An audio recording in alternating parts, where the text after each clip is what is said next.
ఈ ఉదయకాల సమయంలో ప్రభాని యేసుక్రీస్తు వారు నాకు ఇచ్చినటువంటి తరుణాన్ని బట్టి సమయాన్ని బట్టి ప్రభాని యేసుక్రీస్తు వారికి కృతజ్ఞతాస్తుతులు చెల్లించుకుంటా ఉన్నాను. అదేవిధంగా కూడి వచ్చిన మీ అందరూ కూడా ప్రభు పేరట శుభాభివందనాలు తెలుపుకుంటా ఉన్నాను. ఈ దినం ప్రభాని యేసుక్రీస్తు వారి దినం. ఆయన ఆరాధించి ఆయన నామాన్ని గణపరిచినటువంటి దినం. ఎందుకు ఆయన ఆరాధించాలి, ఎందుకు ఆయన నామాన్ని మనం గణపరచాలి అని మనం చూసినట్లయితే ప్రభాని యేసుక్రీస్తు వారు గడిచిన దినాలన్నీ కూడా మనల్ని, మన కుటుంబ సభ్యుల్ని కాచి కాపాడి సంరక్షించి పోషించి మరొక ప్రభు దినంలో ప్రవేశపెట్టిన విధానం బట్టి మనం ప్రభాని యేసుక్రీస్తు వారిని ఎంతైనా మనం ఆరాధించినటువంటి వారమై ఉంటున్నాం. అయితే ప్రభాని యేసుక్రీస్తు వారిని ఆరాధించే ముందుగా ప్రభాని యేసుక్రీస్తు వారి లేఖన భాగాల్లో కొన్ని తలంపులు మనం చూసుకొని ప్రభాని యేసుక్రీస్తు వారిని ఆరాధించి ఆయన నామాన్ని మనం మహింపరుచుదాం. కీర్తనల గ్రంథము 91వ అధ్యాయము 1వ వచనం. కీర్తన గ్రంథము 91వ అధ్యాయము 1వ వచనం మనందరం కలిసి చదువుకుందాం. మహోన్నతిని చాటున నివసించేవాడే సర్వశక్తిని నీడను విశ్రమించేవాడు. చాలమ్మ. మహోన్నతుని చాటున నివసించేవాడే సర్వశక్తిని నీడను విశ్రమించేవాడు. ప్రార్థన చేసుకుందాం.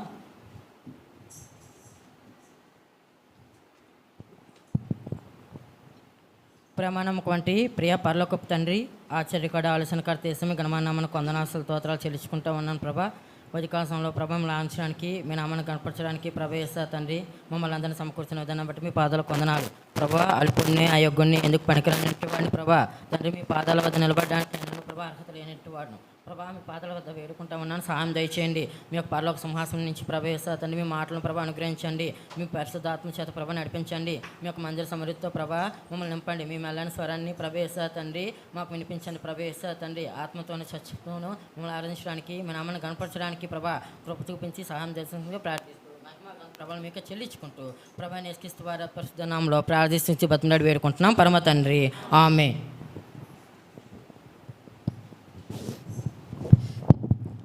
ఈ ఉదయకాల సమయంలో మనం చదివినటువంటి లేఖన భాగం కీర్తన గ్రంథం 91వ వచనం. మనం అనేక సార్లు దీన్ని ధ్యానించినటువంటి వారిగా ఉన్నాం.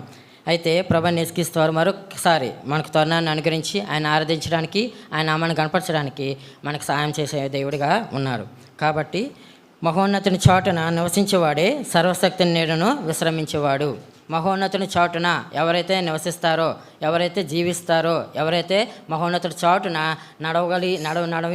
నడవగలిగిన వారిగా ఉంటారో వారు మాత్రమే సర్వశక్తిని యొక్క నీడలోని విశ్రమిస్తారు, విశ్రాంతి నొందుతారు, నెమ్మది పొంది జీవిస్తారని చెప్పేసి దేవుని వాక్యము మనకు సెలవిస్తూ ఉంది.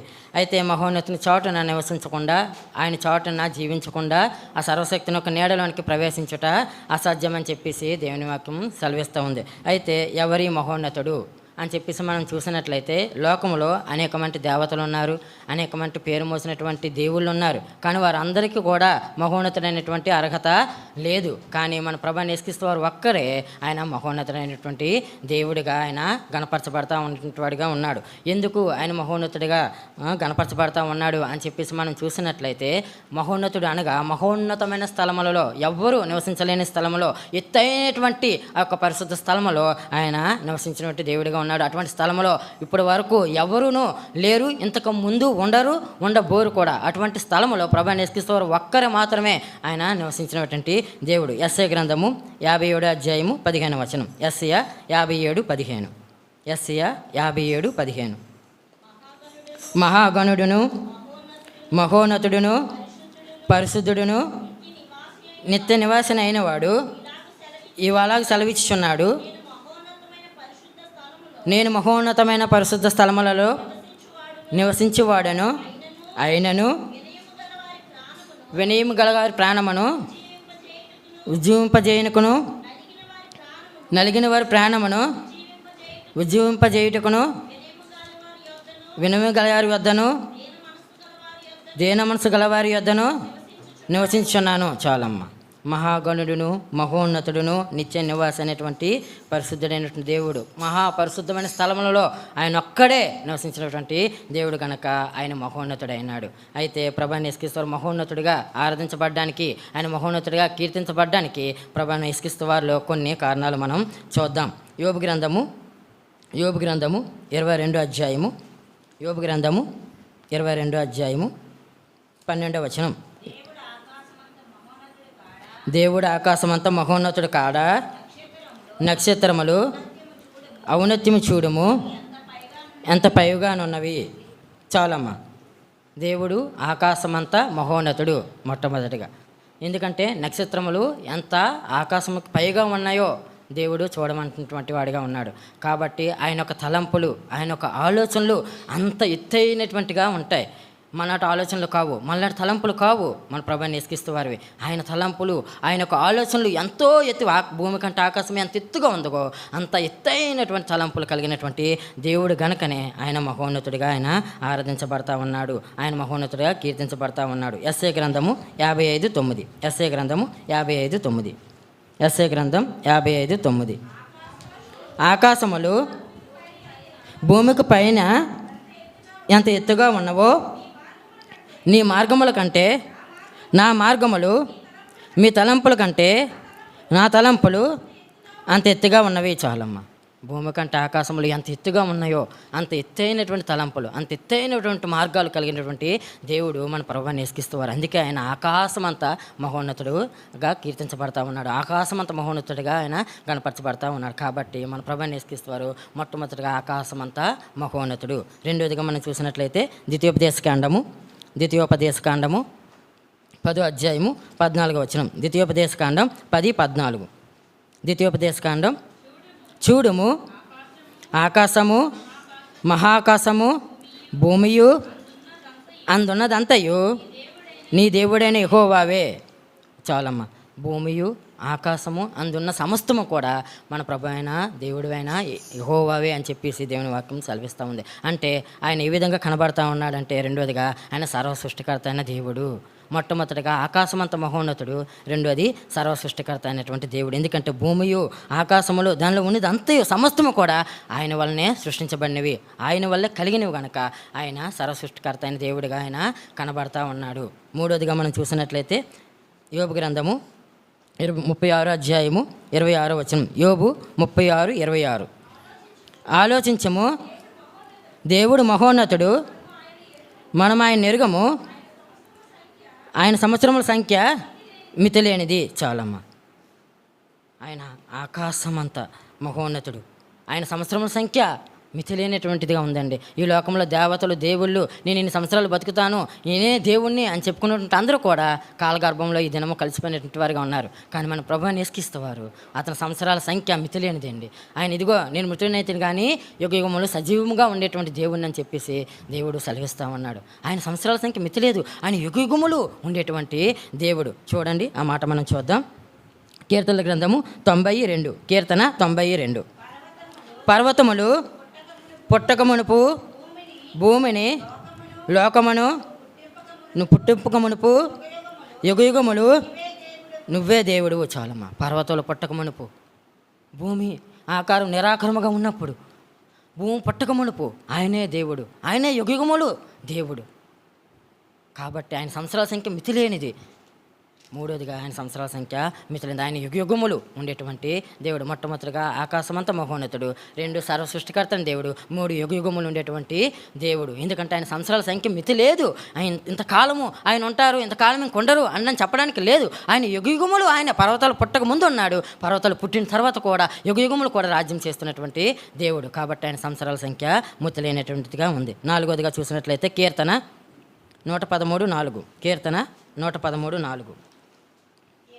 యెహోవా అందరి జనులందరి ఎదుట మహోన్నతుడు, ఆయన మహిమ ఆకాశ విశాలమును వ్యాపించి ఉన్నది.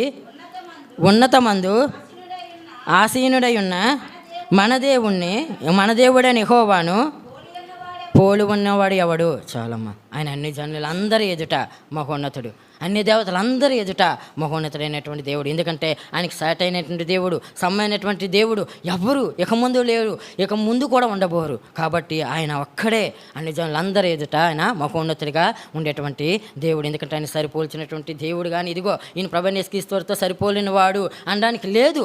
ఏ మానవుని కానీ, ఏ దేవతను కానీ, ఈ లోకంలో ఉండేటువంటి దేవుళ్ళు, దేవతలు అనబడినటువంటి వారు కానీ ఆయనతో పోల్చబడడానికి కూడా అధికారం లేనటువంటిదిగా ఉంది. కాబట్టి ఆయన ఒక్కడే ఆయన అన్ని జనులందరి ఎదుట మహోన్నతుడిగా ఆయన ఉండేటువంటి దేవుడు. ఐదోదిగా చూసినట్లయితే 1 తిమోతి 6వ అధ్యాయం 16వ వచనం.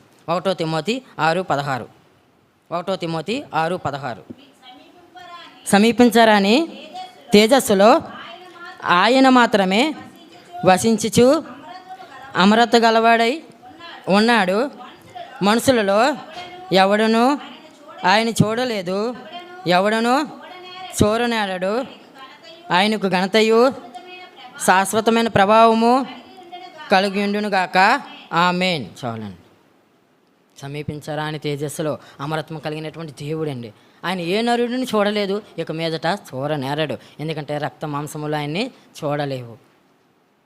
అటువంటి గొప్ప దేవుడండి ఆయన. సమీపించరాని తేజస్సులో ఉండేటువంటి గొప్ప దేవుడు. కాబట్టి ఆయన మహోన్నతుడైనాడు. ఆయన మహోన్నతుడిగా ఆరాధించబడతా ఉన్నాడు. ఆయన మహోన్నతుడిగా కీర్తించబడుతున్నటువంటి దేవుడిగా ఉన్నాడు. ఎందుకంటే మొట్టమొదటిగా ఆకాశం అంతా మహోన్నతుడు, 2 సర్వ సృష్టికర్త అయిన దేవుడు, 3 యుగయుగములు ఉండేటువంటి దేవుడు, 4 అన్ని జనులందరూ ఎదుట మహోన్నతుడు, 5 సమీపించరాని తేజస్సులో అమరత్వం కలిగినటువంటి ఒకే ఒక్క దేవుడు. ఆయనకి సాటి అయినటువంటి వారు, సరిపోల్చినటువంటి ఎవరు లేరు. ఏ నరుడును ఎన్నడూ ఆయన చూడలేదు, చూడనేరడు అని చెప్పేసి దేవుని వాక్యం సెలవిస్తూ ఉంది. ఇటువంటి ఘనత కలిగినటువంటి ఒకే ఒక్క దేవుడు, ఆయనే మహోన్నతుడైనటువంటి దేవుడు, మన ప్రభువుని యేసుక్రీస్తువారు. ఆయన తప్ప ఇంకెవరూ లేరండి. ఆయనే మహోన్నతుడిగా ఆరాధించబడతా ఉన్నాడు, గణపరచబడతా ఉన్నాడు, యుగ యుగముల నుంచి కీర్తించబడతా ఉండేటువంటి దేవుడు. అందుకే మహిమ, ఘనత, ప్రభావము శాశ్వత కాలం ఉండునుగాక. ఆమేన్ అని చెప్పేసి దేవుని వాక్యం సెలవిస్తూ ఉంది. అటువంటి గొప్ప ఘనత కలిగినటువంటి దేవుడు, అంత గొప్ప మహోన్నతుడైనటువంటి దేవుడు మన ప్రభువుని యేసుక్రీస్తువారు. అయితే ఆ మహోన్నతుడు చాటున నిన్ను నన్ను కూడా జీవింపజేస్తూ ఉన్నాడు, నిన్ను నన్ను నడిపిస్తూ ఉన్నాడు, నిన్ను నన్ను నివసింపజేస్తూ ఉండేటువంటి గొప్ప దేవుడు అండి. ఇటువంటి గొప్ప దేవుడిని మనం ఆయన ఆరాధించాలా, ఆయన నామాన్ని మనం గణపరచాలా. అయితే ఒక ప్రశ్న, ఆ మహోన్నతుడైనటువంటి ఇంత గొప్ప దేవుడు, ఇంత ఆధిక్యత కలిగినటువంటి దేవుడు, ఎవరు సమీపించరాని తేజస్సు, సర్వ సృష్టికర్త అనే దేవుడు, ఆకాశం అంత మహోన్నతమైనటువంటి దేవుడు, అన్ని జవులందరూ ఎదుట మహోన్నతుడైనటువంటి ఆ దేవుడిని, ఆ దేవుడి దగ్గర నువ్వు నివసించడానికి, నువ్వు జీవించడానికి, నువ్వు నడిచి ఉనికి కలిగి నడవడానికి ఏం అర్హత ఉంది? నీకు, నాకు, మనందరికీ ఏం అర్హత ఉందండి? ఆ మహోన్నతుని చాటున నిన్ను నన్ను దాసి ఉంచడానికి, ఆ మహోన్నతుని చాటున జీవించడానికి, ఆ మహోన్నతుని చాటున నువ్వు నాకు ఏ అపాయం రాకుండా నీ కుటుంబానికి, మనకి, మనందరికీ కూడా సంరక్షణ, భద్రత అనుగ్రహిస్తూ ఆయన మన ముందుండి మనకి ఏ కీడును సంభవించకుండా మన ముందుండడానికి మనకి ఏంటండి, మనకి ఏ ఆధిక్యత ఉందని, మనకి ఆయన మన ముందుండడానికి, మనకి ఏ పని రాకుండా మనం కాపాడడానికి, మనం రక్షించడానికి, మనం ఏమైనా గొప్పవారమా, మనం ఆశించడానికి ఏమైనా ఘనత ఉండేటువంటి వారమా? దేవుందనండి. అటువంటి గొప్ప దేవుడు, అంత మహోన్నతుడు, ఎవరు సమీపించరాని తేజస్సులో అమరత్వం కలిగి ఆయన ఒక్కడే ఎక్కలేనటువంటి స్థలములలో, పరిశుద్ధమైన స్థలములో ఉన్నటువంటి ఆ దేవుడు, ఆయన చాటున నిన్ను నన్ను మన అందరినీ రక్షిస్తూ సంరక్షిస్తూ మనకి ఏ కీడు జరగకుండా, ఎవరు మనల్ని ముట్టకుండా మన ముందుండి మనల్ని ఆవరించినటువంటి ఆ దేవుడు, ఆ చాటున మనం ఉండడానికి మనకి ఏం అర్హత ఉంది? మనం ఏమైనా గొప్పవారమా? మనం ఏమి ధన్యులమా? మనకి ఎందుకు అంత అర్హత? మన అర్హత ఏంటో తెలుసా అండి? మనం ఎందుకు తెలుసా? మన ఆయన చాటును నివసించడానికి మనకి ఏ అర్హత ఉందో తెలుసా? చూడండి, దావీదు భక్తుడు చెప్తూ ఉంటాడు, కీర్తన 51:5, కీర్తన 51:5, కీర్తన 51 అధ్యాయము 5వ వచనము. నేను పాపంలో పుట్టిన వాడను, పాపంలోనే నా తల్లి నన్ను గర్భం ధరించాను. ఇదేంటి మన అర్హత? ఇది మన అర్హత. ఆయన చాటును నివసించడానికి, ఆయన చాటున మనం నడవడానికి, జీవించడానికి మనకు అర్హత ఏమైనా ఉందంటే ఇదే. పాపంలో పుట్టడం, పాపంలో పెరగడం, పాపంలో జీవించడమే మన అర్హత. అది ఆ మహోన్నతుల చాటును మనం ఉండడానికి, ఆయన మనకి దాచి ఉంచడానికి, ఆయన మనకు ఆశ్రయ దుర్గముగా, మన కేడుగా, మన శృంగముగా మనకు ఉండడానికి ఇదే మన అర్హత. ఇది అందుకని ఆయన చాటున నా బిడ్డ, అయ్యో ఎంత మంచి వ్యక్తి, ఈయన ఏ పాపం లేదు, ఈయన చాటును నేను దాస్తానా అని చెప్పేసి అనడానికి లేదండి. ఇది మన అర్హత. పాపంలో పుట్టినటువంటి వారము, పాపంలోనే మనం జీవించినటువంటి వారము, ఇది మన అర్హత అండి.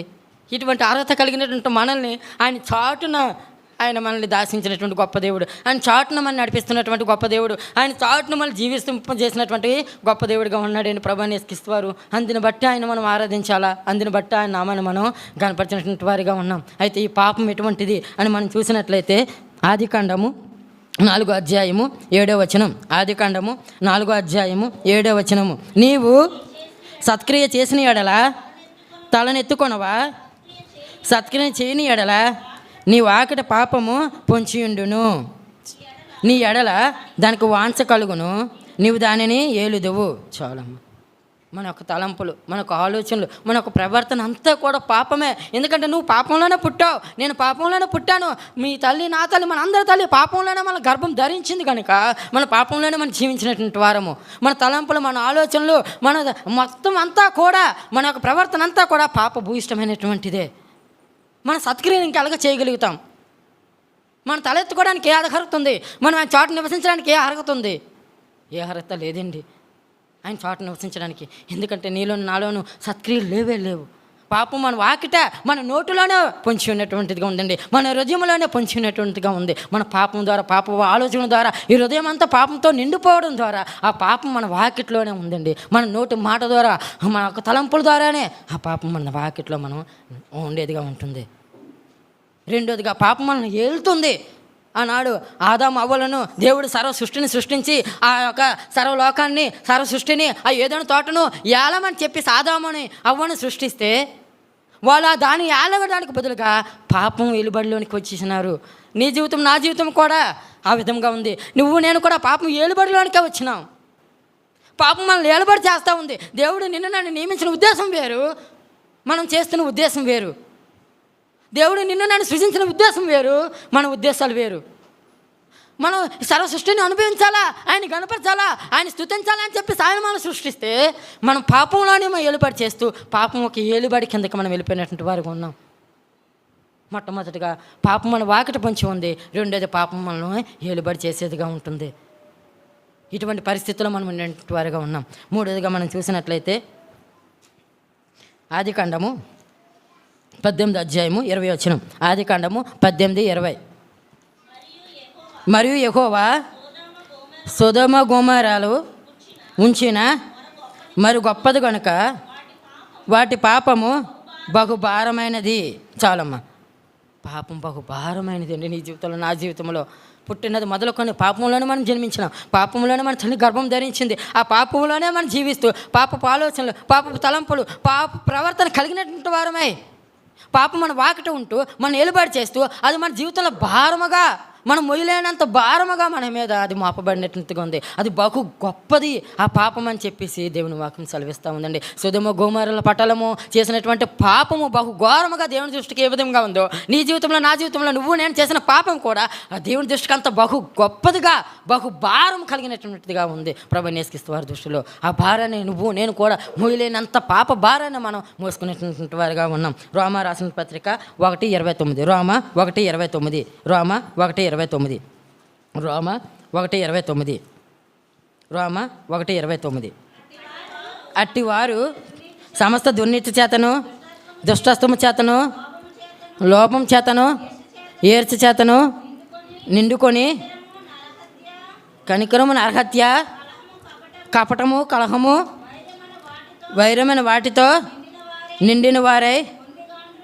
చాలమ్మా, నిండిన వారై. చాలమ్మా, మన జీవితంలో కలహము, భేదము, అసూయ, మత్సరము వీటితోనే నీ జీవితం అంతా నిండుకొని ఉంది.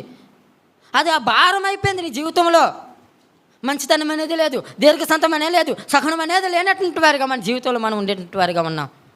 అటువంటి పరిస్థితులు గుండా మనం వెళ్ళేటువంటి వారిగా ఉన్నాం. మత్సరము, కలహము, విభేదము, భేదములే ఎల్లప్పుడూ తప్పించి ఏనాడు శాంతిగా మనం సమాధానంగా ఉండేటువంటి జీవితం మన జీవితాల్లో లేనటువంటి వారిగా ఉన్నాం. అందుకే మన జీవితంలో అది బహు ఘోరముగా, బహు భారముగా ఉండేటువంటిదిగా ఉంది ఆ పాపం మన జీవితంలో. మొట్టమొదటిగా పాపం మన వాకిటే పొంచి ఉంది, మన ఏలుబడి చేసింది. ఇప్పుడు మన జీవితంలో భారం అయిపోయింది. మన యొక్క విభేదములు, మత్సరములు, కలహముల ద్వారా మన జీవితంలో పాప భారం, అది పాపము భారం అయిపోయింది మన జీవితంలో. నాలుగోదిగా మనం చూసినట్లయితే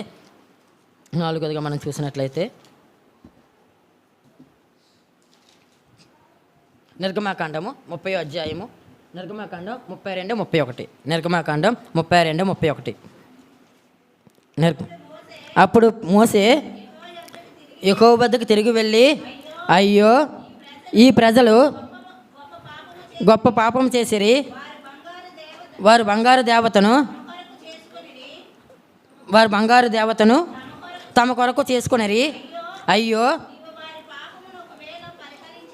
నువ్వు ఒకవేళ పాపం పరిహరించితివా, లేని యెడల నువ్వు రాసిన ఈ గ్రంథంలో నుండి నా పేరు తుడిచివేయమని బతిమాలు కొనుచున్నాను. చాలమ్మ, ఇశ్రాయేలు ప్రజలు చేసినటువంటి పాపము బహు ఘోరమైన పాపము, బహు గొప్పదిగా ఉంది వాళ్ళ జీవితంలో ఆ పాపము.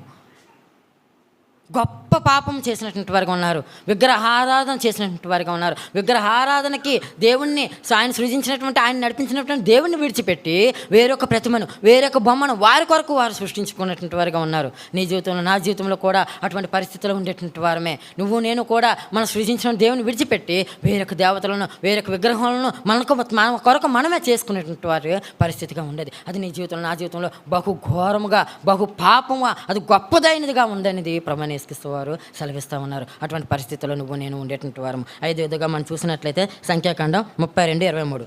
సంఖ్యాకాండం 32:23. సంఖ్యాకాండం 32:23.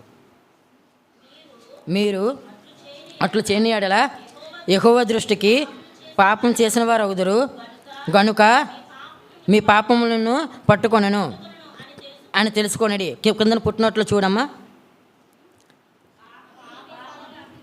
పాప ఫలము మీకు లభించును. చాలం. పాపం మనల్ని పట్టుకుంటా ఉందండి. ఆఖరికి పాపం మనల్ని పట్టేసుకుంది. ఇంకా మనం విడిపించుకోవడానికి వీలు లేకుండా మన సంఖ్యలు వేసి ఒక వ్యక్తిని, ఒక దొంగ వ్యక్తిని ఏ విధంగా అయితే సంఖ్యలు వేసి బంధిస్తారో ఇంక తప్పించుకోవడానికి వీలు లేదు, ఇంకే విధంగా పారిపోవడానికి వీలు లేకుండా ఆ యొక్క ఖైదీని ఏ విధంగా బంధిస్తారో ఆ విధంగా నన్ను కూడా ఈ పాపము 5 అంతలుగా బంధించేసిందండి. ఇంకా నువ్వు తప్పించుకోవడానికి లేదు, నువ్వు విడిపించుకోవడానికి లేదు. అటువంటి పరిస్థితుల్లో నువ్వు నేను కూడా ఉండేటువంటి వారము.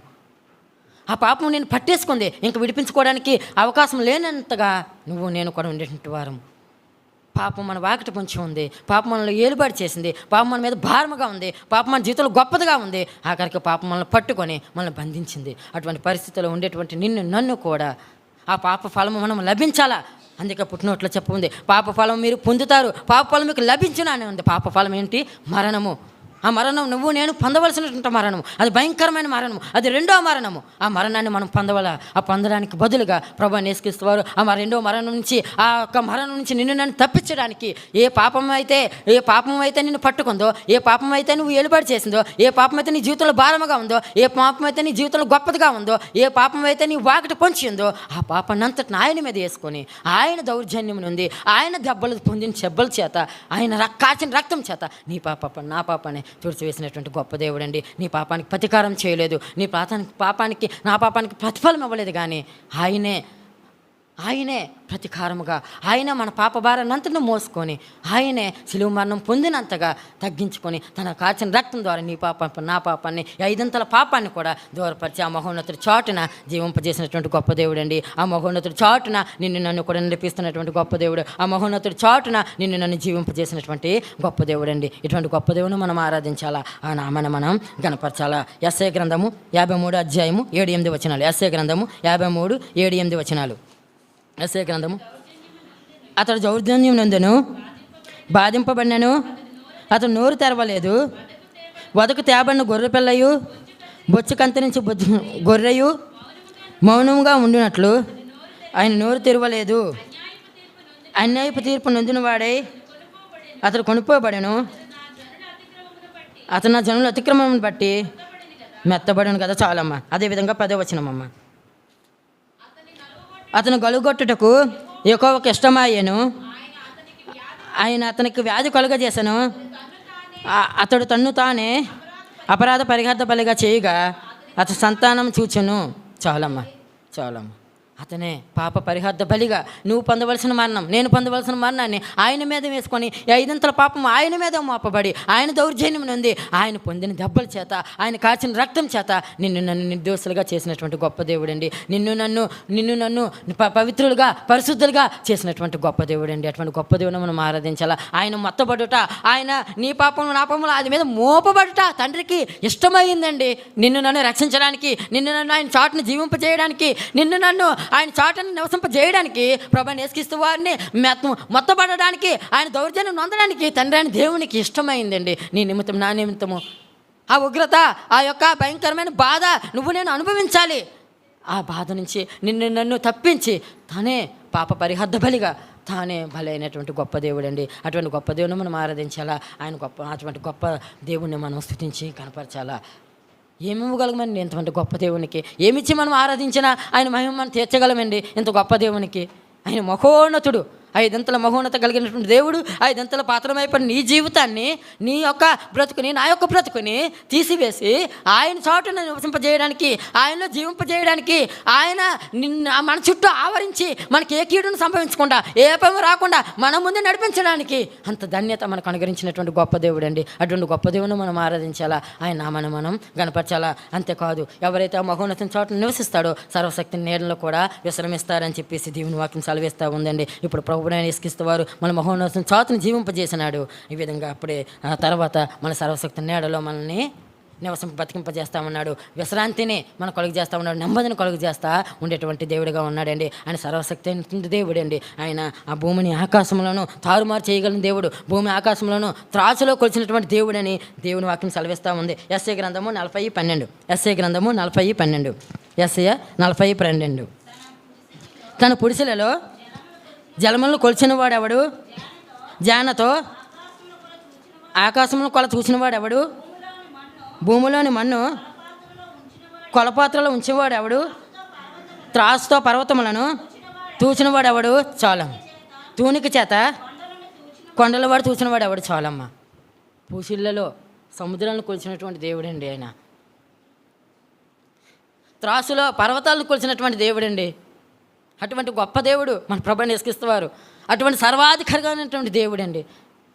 అందుకని సర్వశక్తుడైనటువంటి దేవుడు, సర్వాధికారం కలిగిన దేవుడు. అటువంటి దేవుని యొక్క నీడలో నిన్ను నన్ను కూడా శాంతింపజేస్తూ ఉన్నాడు. నిన్ను నీకు కూడా విశ్రాంతి, నెమ్మది కలుగు చేస్తూ ఉన్నాడండి. ఈ లోకం విడిచిపెట్టిన తర్వాత సర్వశక్తుడిగా ఆయన పరలోక రాజ్యంలో సింహాసనం మీద కూర్చున్నప్పుడు నాకు నెమ్మది, నాకు విశ్రాంతి కలుగు చేయడానికి ఇష్టపడుతున్నటువంటి గొప్ప దేవుడు అండి. అబ్బా, ఈ లోకంలో ఉన్నప్పుడు మగోన్నత చోటును నువ్వు నన్ను జీవింపజేస్తా ఉన్నాడు, నిన్ను నన్ను నివసింపజేస్తా ఉన్నాడు, నిన్ను నన్ను నడిపిస్తూ ఉన్నాడు. ఏ కీడు సంభవించకుండా, ఏ అపం రాకుండా, ఎటు తొట్టులు పకుండా, అపవాది ముట్టకుండా నిన్ను నన్ను కాపాడుతూ ఉన్నాడు.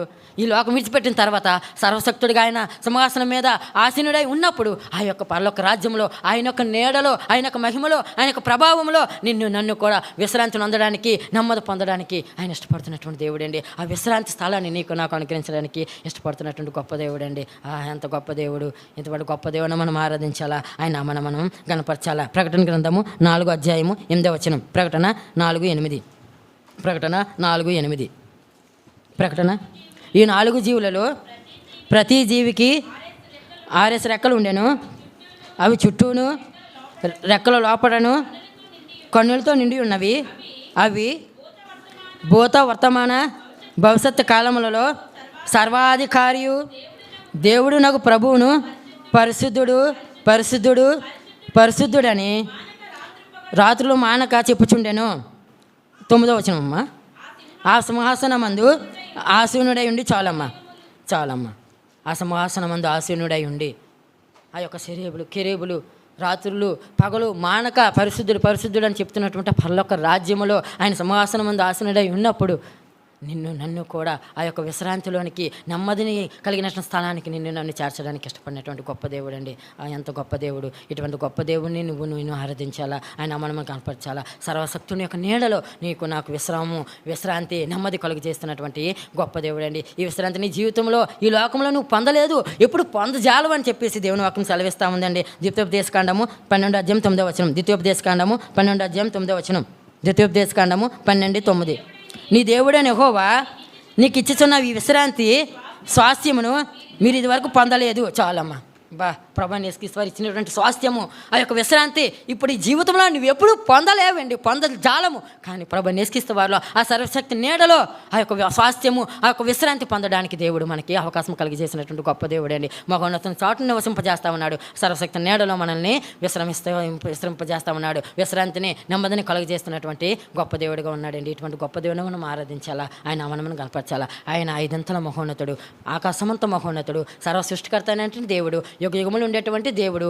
ఆయన అన్ని జనులందరూ ఎదుట మహోన్నతుడు అని సమీపించరాని తేజస్సులో అమరత్వం కలిగినటువంటి దేవుడు. అయితే 5 అంతల పాపంలో నువ్వు పడిపోయినావు. పాపము నీ వాకిట ఉంది, పాపం నీ వాకిట పొంచి ఉంది, పాపము నేను ఏలుబడి చేసింది, పాపము నీ మీద భారముగా ఉంది, పాపము గొప్పదిగా నీ జీవితంలో ఉంది.